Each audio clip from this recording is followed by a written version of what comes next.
ens han convidat així a Vila-real, a les festes, i ens han donat compte quan arribàvem que el model d'urbanisme que té Vila-real ens agradava molt, perquè totes les rotondes, una cosa que ens ha paregut supercuriosa ha sigut que tenen arbres.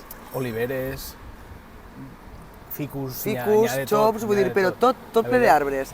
Després també hem vist les avingudes, que les que no tenen arbres, tenen toldos, però toldos de veritat que fan ombra. No com els de Benicarló. No com els nostres, que són triangulets. Uns toldos enormes. Sí.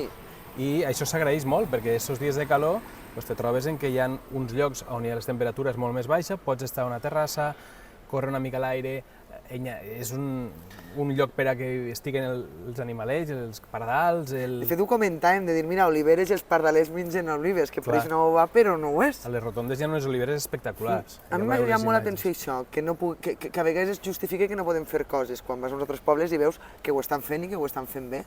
I penso que és cap sí cap on tenim que anar, cap a llocs tan fàcils, no? Com una rotonda es puguen plantar arbres. I tan pròxims, no? Nosaltres a Benicarló estem apostant per un model que vam dir que volíem l'objectiu de tractar de que s'incorporaven 500 arbres més a la localitat.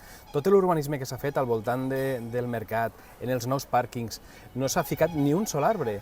I això és una llàstima, perquè després fa calor, ara hem patit un estiu molt calorós i trobem a faltar aquesta brisa que corre ara mateix a baix. La veritat és que és espectacular i no costa tant ficar verd. Estem veient com les obres s'estan arrencant arbres. Hem dit just això, que al contrari, no és que no n'haguéssim ficat, és que n'estem llevant. I això és una cosa que ens preocupa i que hem d'anar cap a un altre puesto. Al fi i a la cap el que volem és passejar pel carrer i poder passejar d'una forma confortable, amable i agradable. I això només ho aconseguirem si tenim això, arbres i l'ombra que ens donen els arbres. Que el canvi climàtic està ahí i toca apostar per aquest tipus de models. O sigui, volem més arbres com estos i que la gent visquem un poquet millor als nostres pobles.